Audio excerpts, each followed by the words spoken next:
السلام علیکم ورحمۃ اللہ وبرکاتہ۔ ان الحمد للہ وحدہ والصلاة والسلام علی من لا نبی بعدہ اما بعد فاعوذ باللہ من الشیطان الرجیم بسم اللہ الرحمن الرحیم۔ الحمدللہ آج ہم لوگوں نے 21واں پارہ مکمل اس کی تلاوت سماعت فرمائی ہے، جس میں سورۃ العنکبوت کی چند آیتیں، سورۃ الروم، سورہ لقمان اور سورۃ الاحزاب کی تلاوت سماعت فرمائی۔ میں نے آج کے درس تراویح کے لیے 21ویں پارے کی پہلی آیت کا انتخاب کیا ہے۔ اللہ سبحانہ و تعالی قرآن مجید سورۃ العنکبوت سورہ نمبر 29 آیت نمبر 45 میں فرماتا ہے: اعوذ باللہ من الشیطان الرجیم بسم اللہ الرحمن الرحیم اتل ما اوحی الیک من الکتاب واقم الصلاۃ ان الصلاۃ تنہی عن الفحشاء والمنکر ولذکر اللہ اکبر واللہ یعلم ما تصنعون۔ جو کتاب آپ کی طرف وحی کی گئی ہے یعنی قرآن، اس کو پڑھیے اور نماز کی پابندی کیجیے۔ یقیناً نماز بے حیائی اور برائی کے کام سے روکتی ہے۔ بے شک اللہ کا ذکر بہت بڑی چیز ہے۔ تم جو کچھ کر رہے ہو اللہ ان ساری چیزوں کو جاننے والا ہے۔ محترم حاضرین، اس ایک آیت میں بہت سارے پیغام ہیں۔ سب سے پہلا میسج جو ہمیں اللہ سبحانہ و تعالیٰ دیتا ہے کہ قرآن مجید کی تلاوت کرتے ہوئے زندگی گزارنا، قرآن مجید کی تلاوت کرتے ہوئے زندگی گزارنا۔ آپ دیکھیں گے یہ مہینہ قرآن کا مہینہ ہے۔ رمضان کے مہینے کو مبارک بنانا یہ اللہ سبحانہ و تعالیٰ نے بابرکت اس لیے بنایا کہ اس مہینے میں قرآن کو اللہ سبحانہ و تعالیٰ نے نازل کیا۔ یہ مہینہ ہی قرآن کا مہینہ ہے۔ اس مہینہ کو مبارک اس لیے بنایا گیا اس لیے کہ اس میں قرآن کا نزول ہوا۔ اس لیے زیادہ سے زیادہ ہمیں خاص کر کے اس مہینے میں قرآن کی تلاوت کا اہتمام کرنا چاہیے۔ کیوں؟ اس لیے کہ آپ دیکھیں نبی کریم صلی اللہ علیہ وسلم نے فرمایا قرآن جب ہم تلاوت کرتے ہیں ہر ایک حرف پر یعنی لیٹر پہ، ایچ لیٹر پہ ہمیں 10 نیکیاں ملتی ہیں، 10 نیکیاں۔ آپ دیکھ لیں دنیاوی جتنے بھی سبجیکٹس ہیں، چاہے انگلش ہو، سوشل سائنس ہو، بایولوجی ہو، دوسرے دنیا کے جتنے بھی ماڈرن ایجوکیشن ہے، اتنی کتابیں ہم بچپن سے پڑھتے ہیں۔ انٹرمیڈیٹ ڈگری کمپلیٹ کر لیتے ہیں، گریجویشن کمپلیٹ کر لیتے ہیں، پی ایچ ڈی اسکالر بھی بن جاتے ہیں، لیکن کبھی بھی کہیں یہ بات نہیں لکھی گئی کہ تم یہ کتاب پڑھو گے ایک حرف پہ 10 نیکی ملنے والا ہے کہیں بھی؟ بچپن سے اسکول ایجوکیشن سے ماڈرن ایجوکیشن میں آپ پی ایچ ڈی کے ڈاکٹریٹ کی ڈگری بھی حاصل کر لیں گے، گریجویٹڈ کمپلیٹ ہو جائیں گے، گریجویشن حاصل کرنے کے باوجود بھی کہیں بھی یہ جملہ نہیں لکھا گیا کہ ایک لیٹر پڑھ لو 10 نیکی مل جائے گی۔ لیکن قرآن کی برکت دیکھیے، اللہ سبحانہ و تعالیٰ کے احسان دیکھیے کہ ایک لیٹر پڑھنے پر اللہ سبحانہ و تعالیٰ ہمیں 10 نیکی دے رہا۔ بلکہ اخلاص، جتنی خلوص و للہیت کے ساتھ ہم قرآن کی تلاوت کریں گے اتنی زیادہ اللہ سبحانہ و تعالیٰ نیکیاں ہمیں دے گا۔ سبحان اللہ۔ تو سب سے پہلی چیز جو اس آیت میں ہمیں حکم دیا گیا ہے وہ قرآن کی تلاوت ہے۔ اور دوسری چیز اللہ سبحانہ و تعالیٰ اس میں جو حکم دے رہا ہے وہ ہے اقم الصلاۃ، نماز کی پابندی۔ اب نماز کی پابندی کب کرنا ہے؟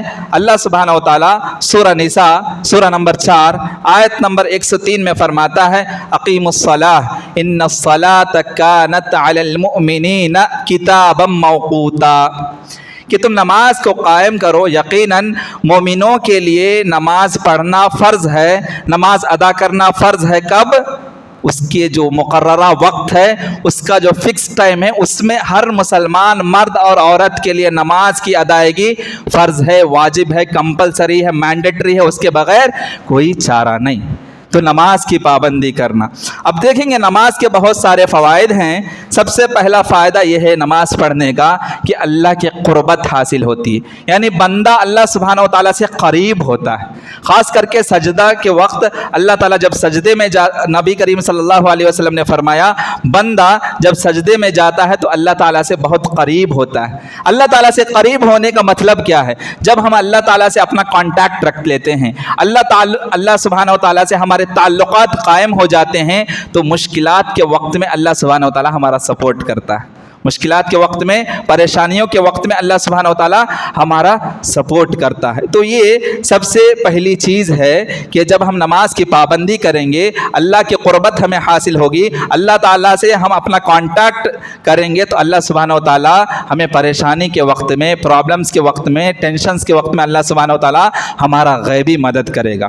اور دوسرا فائدہ یہ ہے نماز قائم کرنے کا کہ ہدایت کا ذریعہ ہے، یعنی صراط مستقیم پر اگرچہ ہمیں چلنا ہے، قرآن و حدیث کے مطابق ہمیں شرعی تعلیمات کے مطابق اگرچہ ہمیں زندگی گزارنا ہے تو نماز کی پابندی ضروری ہے۔ اور اسی طریقے سے اگرچہ ہم پریشانی کے وقت میں، مصیبت کے وقت میں، ٹینشنز کے وقت میں اللہ تعالیٰ کی مدد چاہتے ہیں، اللہ تعالیٰ کی سپورٹ چاہتے ہیں، تو ہمیں نماز کی پابندی کرنے کی ضرورت ہے۔ اسی لیے کہ نبی کریم صلی اللہ علیہ وسلم کی اسٹڈی، ہم ان کی سیرت کا اسٹڈی کریں گے، مطالعہ کریں گے۔ نبی کریم صلی اللہ علیہ وسلم کی لائف سٹوری جب ہم پڑھتے ہیں تو اس میں دیکھتے ہیں کہ نبی کریم صلی اللہ علیہ وسلم پر تہجد کی نماز ضروری تھی، کمپلسری تھا۔ اس لیے نبی کریم صلی اللہ علیہ وسلم رات میں جاگ کے اکیلے میں تنہائی میں تہجد اور قیام اللیل کا اہتمام کرتے تھے۔ کیوں؟ اس لیے کہ اس سے اللہ تعالیٰ کی قربت حاصل ہوتی ہے، اللہ تعالیٰ سے انسان بندہ اور اللہ تعالیٰ کا کانٹیکٹ ہوتا ہے، کنیکشن ہوتا ہے۔ کیوں؟ اس لیے کہ نبی کریم صلی اللہ علیہ وسلم کی پوری زندگی آزمائشوں سے پڑی ہوئی تھی۔ دعوتی میدان کوئی آسان کام نہیں ہے۔ دعوت کا کام کرنا، دین کو پھیلانا، دین کی نشر و اشاعت کرنا، اسلام کی باتوں کو لوگوں میں عام کرنا، یہ معمولی بات نہیں۔ چیلنجز کو فیس کرنا ہوتا ہے، پرابلمز آتے رہتے ہیں۔ ایسے وقت میں بندے کو اللہ سبحانہ و تعالیٰ کی سپورٹ کی ضرورت ہوتی ہے۔ اس وقت اس لیے نبی کریم صلی اللہ علیہ وسلم کو اللہ نے حکم دیا کہ تم تہجد کا اہتمام کرو۔ اس سے کیا ہوتا ہے؟ اللہ سبحانہ و تعالیٰ کی قربت حاصل ہوتی ہے، اللہ تعالیٰ سے بندے کا کنیکشن جوڑتا ہے، کانٹیکٹ ہوتا ہے، اور جب بندہ مصیبت میں، پریشانی میں، پرابلمز میں گر جاتا ہے، پھنس جاتا ہے، تو اللہ سبحانہ و تعالیٰ غیبی مدد کرتا ہے۔ اور نبی کریم صلی اللہ علیہ وسلم کے بارے میں آتا ہے کہ اذا حزبہ امر فزع الی الصلاۃ، کہ نبی کریم صلی اللہ علیہ وسلم کو جب بھی کوئی گھبراہٹ محسوس ہوتی تھی، بے چینی محسوس ہوتی تھی، کوئی پرابلم آتا تھا، کوئی جو ہے چیلنجز کو فیس کرتے تھے، نبی کریم صلی اللہ علیہ وسلم فوراً نماز کا اہتمام کرتے تھے، فوراً نماز کا اہتمام کرتے تھے۔ لیکن آج دیکھیں گے ہماری زندگی میں اس سنت خالی ہے، اس سنت سے ہماری زندگی خالی ہے۔ پرابلمس کو فیس کرتے ہیں، چیلنجز کو فیس کرتے ہیں، ٹینشنز ہماری زندگی میں ہیں، پرابلمز ہر کسی کے زندگی میں ہیں، لیکن نماز ہماری زندگی میں نہیں۔ اس لیے ایسے پرابلمز کے وقت میں اللہ تعالیٰ کی غیبی مدد ہمیں حاصل نہیں ہو رہی ہے۔ اس کے بعد اصل چیز جو اس آیت کے اصل جو نقطہ بیان کیا جا رہا ہے اس میں، ان الصلاۃ تنہا عن الفحشاء والمنکر، کہ یقیناً نماز جو ہے انسانوں کو بے حیائی کے کاموں سے اور برائی کے کاموں سے روکتی ہے۔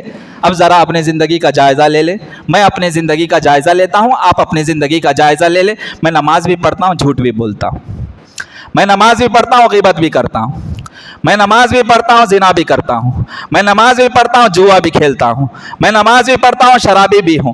دیکھیے میری زندگی میں ایک طرف نماز بھی ہے، دوسری طرف کبیرہ گناہ بھی ہے۔ کیسے؟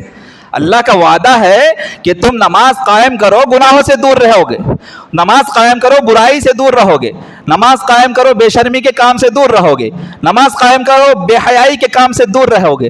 اللہ کا وعدہ ہے نماز قائم کرو، بے حیائی کے کام، برائی کے کام سے دور رہو گے۔ میں نماز کی پابندی بھی کر رہا ہوں اور برائی کا کام بھی کر رہا ہوں۔ اس کا مطلب کیا؟ نماز کو جن شرائط کے ساتھ، جن ارکان کے ساتھ، جن کنڈیشنز کے ساتھ نماز کی صحت قبولیت ہے، ان شرائط کو، ان کنڈیشنز کو ہم فالو نہیں کر رہے ہیں۔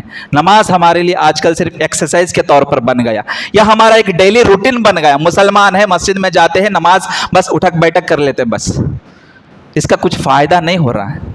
نماز کا فائدہ آج ہماری زندگی میں نظر نہیں آ رہا ہے. سب سے بڑا فائدہ نماز کا یہ ہونا چاہیے. آپ دیکھ لیجئے میری اور آپ کی زندگی میں جو نماز ہم قائم کرتے ہیں، اگرچہ زندگی میں ہم گناہوں سے دور ہیں تو سمجھ لیجئے میری نماز پرفیکٹ ہے.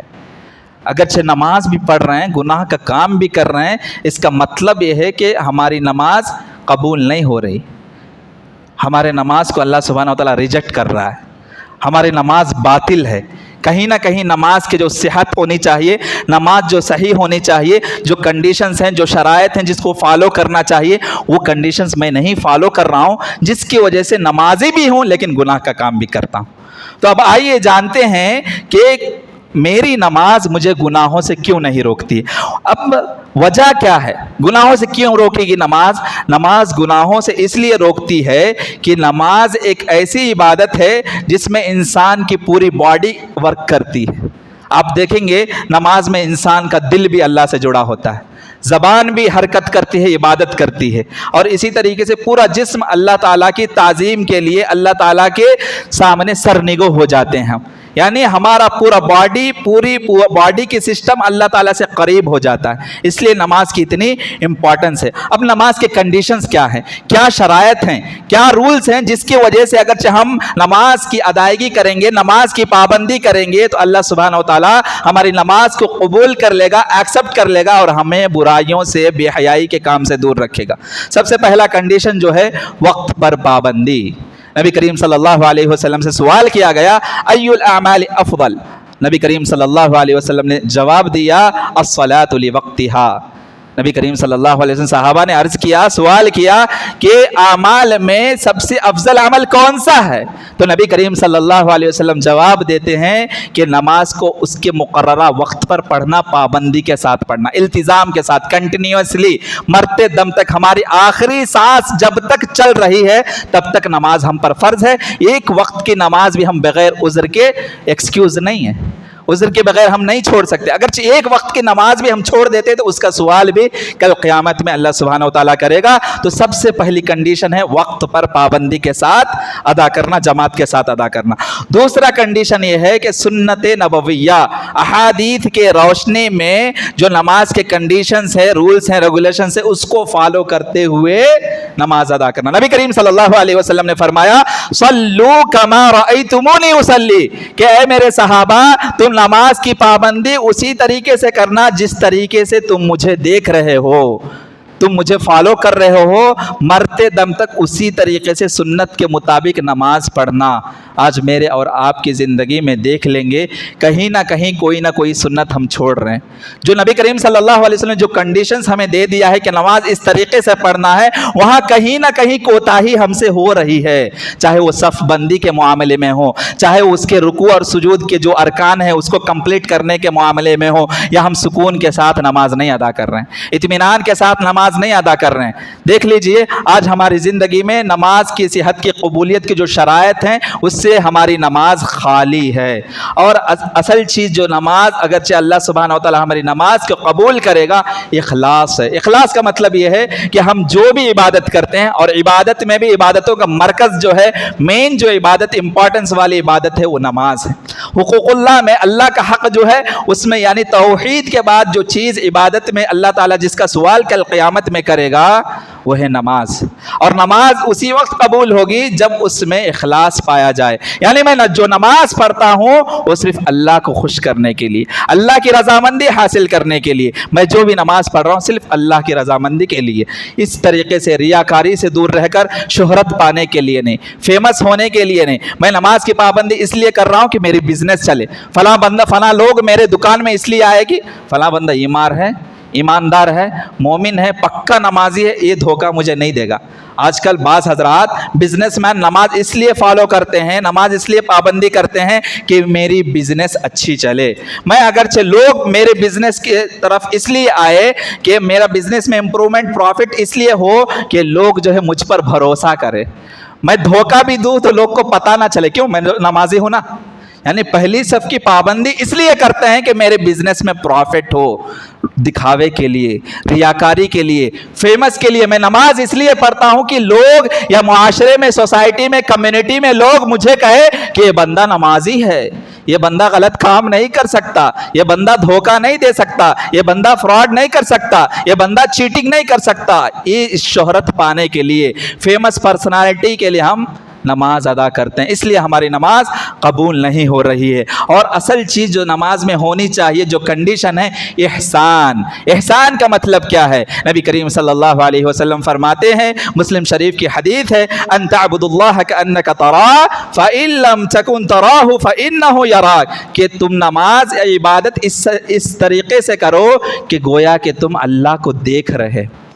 اگرچہ کام تم نہیں کر سکتے، تمہاری عقل تمہاری سمجھ وہاں تک نہیں پہنچ سکتی ہے کہ اللہ تعالیٰ کو میں دیکھ رہا ہوں، یہ اگرچہ عقل نہیں پہنچ رہی ہے تو کم سے کم اس پر یقین رکھو، عقیدہ رکھو کہ اللہ تو مجھے ضرور دیکھ رہا ہے. میں جو عمل کر رہا ہوں، میں جو نماز پڑھ رہا ہوں، میری ہر حرکت پہ، نماز میں جو ایکشن میں کر رہا ہوں، ہر ایکشن پہ اللہ کی نظر ہے، اللہ تعالیٰ دیکھ رہا ہے.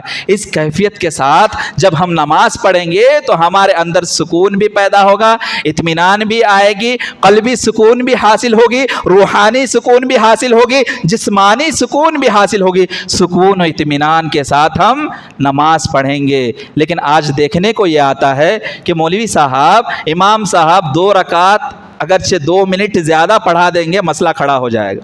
10 منٹ پڑھانا، 8 منٹ بھی ہو گیا تو مسئلہ، 12 منٹ بھی ہو گیا تو مسئلہ. کیوں 2 منٹ کیوں کم پڑھائے یا 2 منٹ ایکسٹرا کیوں پڑھائے؟ سوالات ہوتے ہیں. میرے ساتھ یہ ہوا ہے، اس مسجد کے اندر ہوا ہے. 8 منٹ پوچھنے والے بھی ہیں، 12 منٹ پوچھنے والے بھی ہیں، 10 منٹ پوچھنے والے ہیں. اب میں کس کے حساب سے کیسے نماز پڑھا ہوں، آپ ہی لوگ بتائیے. یعنی ہم ٹائم کو دیکھ کے نماز پڑھ رہے ہیں. فکس کر لیا ہے اپنے زندگی میں 10 منٹ پڑھنا، 1 منٹ نہیں، 30 سیکنڈ بھی بڑھ گیا متولی صاحب کے پاس چلے جاتا، شکایت. کیا معلوم میرے لیے دوسرے وقت کے نماز میں میرے پاس آ جاتی شکایت، مولوی صاحب 30 سیکنڈ ایکسٹرا پڑھا دیے. یعنی نماز کے لیے ہم نے ٹائم کو فکس کر لیا ہے. خشوع خضوع نہیں ہے، اللہ کے لیے نہیں پڑھ رہے ہیں. 10 منٹ میں پڑھ لینا ہے بس. یعنی صرف کوے کی ٹھونگ کی طرح ایکسرسائز ہے، ڈیلی روٹین ہے. جس طریقے سے دوسرے کام کے لیے ہم وقت کو فکس کرتے ہیں، نماز کے لیے بھی فکس کر دیا 10 منٹ، آگے بھی نہیں بڑھنا، پیچھے کم بھی نہیں ہونا. یہ ہماری زندگی ہے. اس لیے نماز کا واقعی جو اثر ہونی چاہیے، آج ہماری زندگی میں حقیقی اثر نظر نہیں آ رہا. میں نمازی بھی ہوں لیکن فراڈ کرتا ہوں، میں نمازی بھی ہوں چیٹنگ کرتا ہوں، میں نمازی بھی ہوں دوسرے کو دھوکہ دیتا ہوں، میں نمازی بھی ہوں اور برائی کا کام بھی کرتا ہوں. کیوں؟ نماز کو ہم نے ڈیلی روٹین بنا لیا. ہماری زندگی میں خشوع خضوع نہیں ہے. اور اسی طریقے سے خشوع خضوع کیسے پیدا ہوگا؟ جب تک ہماری نماز میں خشوع خضوع نہ ہو، ہم کامیاب ہونے والے نہیں. اللہ سبحانہ و تعالیٰ سورۃ المؤمنون سورہ نمبر 20 پر 3 آیت نمبر 1 اور 2 میں فرماتا ہے، قد افلح المؤمنون، کامیاب ہے وہ مومنین. اس کے بعد ان کی صفت بیان کرتا ہے کہ الذین هم فی صلاتهم خاشعون، کہ جب نماز کی ادائیگی کرتے ہیں، نماز کی پابندی کرتے ہیں تو خشوع و خضوع کے ساتھ نماز کی پابندی کرتے ہیں، عاجزی کے ساتھ، دل کے اطمینان کے ساتھ، قلبی سکون کے ساتھ، روحانی سکون کے ساتھ، جسمانی سکون کے ساتھ. اور یہ سکون کب حاصل ہوگا معلوم؟ جب ہم رکوع اور سجدے میں زیادہ ٹائم لیں گے. رکوع اور سجدہ 1 منٹ ایکسٹرا ہو جاتا ہے، لوگ بے چین پریشان ہو جاتے. ایسے لوگ سوال کرتے ہیں جو چیئر کے اوپر نماز پڑھتے ہیں بیٹھ کے. ایسے لوگ سوال کرتے ہیں کہ رکوع لیٹ ہو گیا. عجیب بات ہے، ہم کس طرف جا رہے ہیں؟ ہماری قوم کس طرف جا رہی ہے؟ نماز میں خشوع خضوع باقی نہیں ہے. کیسے اللہ سبحانہ و تعالیٰ ہمیں برائیوں سے روکے گا؟ سوال اللہ تعالیٰ جب کل قیامت میں حقوق اللہ میں سب سے پہلا سوال کرے گا عبادت کے سلسلے میں کہ نماز تو نے کیسی پابندی کی. نبی کریم صلی اللہ علیہ وسلم فرماتے ہیں کہ عبادات کے سلسلے میں کل قیامت میں سب سے پہلا جو سوال ہوگا وہ نماز کے بارے میں ہوگا. اور نبی کریم صلی اللہ علیہ وسلم فرماتے ہیں جو بندہ سب سے پہلے کوشچن میں پاس ہو گیا، اس کے بعد آنے والے مراحل، اس کے بعد آنے والے جو کوشچنس ہوں گے اس میں پاس ہو جائے گا. جو بندہ اللہ سبحانہ و تعالیٰ جب نماز کے سلسلے میں سوال کرے گا اور ایک وقت کی نماز بھی بغیر عذر کے ہم چھوڑے ہوئے ہوں گے، اللہ تعالیٰ پکڑ لے گا. اس کے بعد آنے والے تمام سوالات ہمارے لیے مشکل ہو جائیں گی. نماز میں اٹک گئے، جہنم میں اٹک جائیں گے. جہنم میں لٹک جائیں گے۔ اس لیے انسان کو نماز میں کبھی بھی غفلت نہیں کرنا چاہیے، اور جو سستی کے ساتھ نماز پڑھتے ہیں، بیزارگی کے ساتھ نماز پڑھتے ہیں، اللہ سبحانہ و تعالیٰ ایسے لوگوں کے لیے کہتا ہے، سورۃ الماعون سورۃ نمبر 107 آیت نمبر 4 5 6 7 میں اس طریقے سے اللہ تعالیٰ فرماتا ہے، ایسے نمازیوں کے لیے الذین هم عن صلاتهم ساہون، ایسے نمازیوں کے لیے ویل ہے، جہنم کا گڑھا ہے، جہنم کا آگ ہے، جو نماز کی پابندی تو کرتے ہیں لیکن غفلت کے ساتھ کرتے ہیں، غافل ہے ان کا دل، انٹرسٹ نہیں، نماز کے اندر انٹرسٹ نہیں پیدا ہو رہا۔ اور آپ کو بتا دوں، نماز کے اندر انٹرسٹ اس لیے نہیں پیدا ہو رہا ہے کہ ہم سود میں ملوث ہیں، سود خوری میں ملوث ہیں، ہمارے بزنس میں انٹرسٹ کہیں نہ کہیں سے آتا ہے، ہم جو بھی بزنس کر رہے ہیں کہیں نہ کہیں سے انٹرسٹ کا پیسہ اس میں مل رہا ہے۔ جب تک سود خوری سے نجات نہیں ملے گی، ہمارے نماز میں ہمیں انٹرسٹ پیدا نہیں ہوگی، ہمارے بزنس میں، ہمارے لین دین میں، ہمارے معاملات میں جب تک یہ سود کی لعنت ملوث رہے گی، تب تک کبھی بھی ہمیں نماز میں سکون نہیں ملنے والی ہے۔ الذین هم یراؤون، اور ایسے نمازیوں کے بھی لیے جہنم کا گڑھا ہے جو دکھاوے کے لیے، شہرت پانے کے لیے، فیمس پرسنالٹی ہونے کے لیے نماز پڑھتے ہیں۔ دیکھیے، نماز پڑھ رہے ہیں، جہنم کی آگ ہے، اور جو نماز نہیں پڑھتے ان کا کیا حال ہوگا؟ نماز پڑھ رہے ہیں، نماز کی پابندی کر رہے ہیں، پھر بھی جہنم کا گڑھا ہے۔ اور جو نماز ہی نہیں پڑھتے ہیں، جن کی زندگی میں نماز ہی نہیں ہے، ان کا کیا حال ہوگا؟ اس لیے مومن بھائیوں، مومن بہنوں، یاد رکھو، نماز سے غفلت برتو گے تو زندگی میں نہ برکت رہے گی، نہ اللہ تعالیٰ کی رحمت نازل ہوگی، اور نہ ہم گناہوں سے دور رہ سکیں گے۔ گناہوں سے دور رہنا ہے، بے حیائی کے کام سے دور رہنا ہے، برائی کے کام سے دور رہنا ہے، تو نماز کی پابندی ضروری ہے۔ عبداللہ بن عباس رضی اللہ عنہ فرماتے ہیں کہ جس بندے کا نماز اس کو برائی کا حکم، یعنی برائی سے رکنے کا حکم نہیں دیتا ہے، بھلائی کا حکم نہیں دیتا ہے، جو بندہ نماز بھی پڑھتا ہے، بھلائی کی طرف دوڑتا نہیں ہے، بھلائی کا کام نہیں کرتا ہے، برائی سے رکتا نہیں ہے، ایسا بندہ اللہ تعالیٰ سے اور دور ہو جاتا ہے۔ نماز پڑھتا ہے لیکن اللہ سے اور دور ہو جاتا ہے۔ نماز قائم کرنا اللہ تعالیٰ کی قربت حاصل کرنے کا ذریعہ ہے۔ عبداللہ بن عباس رضی اللہ عنہ فرماتے ہیں، نماز بھی پڑھتا ہے لیکن اس کی نماز اس کو برائی سے نہیں روکتی ہے، تو وہ اور اللہ تعالیٰ سے دور ہو جاتا ہے۔ اور اس کے بعد اللہ تعالیٰ اسی آیت میں فرماتا ہے، وَلَذِكْرُ اللَّهِ اکبر، یعنی اللہ کا ذکر یہی سب سے بڑی چیز ہے۔ پتہ چلا کہ انسان جتنا اللہ کو یاد رکھے گا، گناہوں سے اتنا دور رہے گا۔ جتنا اللہ تعالیٰ کو ہم یاد رکھیں گے، ذکر و اذکار کرتے رہیں گے، گناہوں سے ہم اتنا دور رہیں گے۔ اس کے بعد اللہ تعالیٰ فرماتا ہے، وَاللَّهُ يَعْلَمُ مَا تَصْنَعُونَ، کہ تم جو کچھ بھی کر رہے ہو اللہ تعالیٰ اس کو دیکھ رہا ہے، فرشتے اپنے رجسٹر میں اس کو نوٹ کر رہے ہیں، کل قیامت میں اس کا سوال ہونے والا ہے۔ بندے کو اگرچہ خشوع و خضوع کے ساتھ نماز کی پابندی کرنا ہے، تو جب ہم نماز پڑھتے ہیں، رکوع کرتے وقت یہ خیال رکھیں کہ میری زندگی کی آخری رکوع ہے، سجدہ کرتے وقت یہ خیال کریں کہ یہ میری زندگی کا آخری سجدہ ہے۔ اس خیال، اس تصور، اس نظریے کے ساتھ، اس تھاٹ کے ساتھ اگرچہ نماز کی پابندی کریں گے، کبھی نماز میں غفلت نہیں ہوگی، اور کبھی بھی ہم سکون و اطمینان کے بغیر نماز نہیں بلکہ سکون کے ساتھ ہم نماز پڑھیں گے۔ جب ہم اپنے زندگی کا آخری سجدہ ہم سمجھ کے پڑھیں گے، امام صاحب 2 منٹ بھی سجدہ کر دے فرق نہیں پڑے گا۔ جب ہمارے اندر جب موت سے غفلت ہوتی ہے، آخرت کو بھول جاتے ہیں، دنیاوی زندگی کو امپورٹنس دیتے ہیں، ترجیح دیتے ہیں، آخرت کو بھلا بیٹھتے ہیں، تو 11-12 منٹ کا مسئلہ ہو جاتا ہے۔ ورنہ اگرچہ ہم آخرت کو ترجیح دیں گے تو سجدہ 2 منٹ بھی ہو جائے، 3 منٹ بھی ہو جائے گا، مسئلہ نہیں ہوگا۔ کیوں؟ ہمیں موت یاد کر رہے ہیں، موت کو یاد کر رہے ہیں، آخرت کی زندگی کی تیاری کر رہے ہیں۔ آخر میں اللہ تعالیٰ سے دعا گو ہوں کہ اللہ تعالیٰ ہمیں نماز کی پابندی کرتے ہوئے زندگی گزارنے کی توفیق عطا فرمائے، خشوع و خضوع کے ساتھ، دل کے اطمینان کے ساتھ، دل کے سکون کے ساتھ۔ اور نبی کریم صلی اللہ علیہ وسلم نے احادیث نبویہ میں نماز کی صحت کے جتنے بھی شرائط اور کنڈیشنز بتائے ہیں، اس کے مطابق ہمیں نماز کی پابندی کرنے کی توفیق دے۔ وآخر الدعوانا الحمد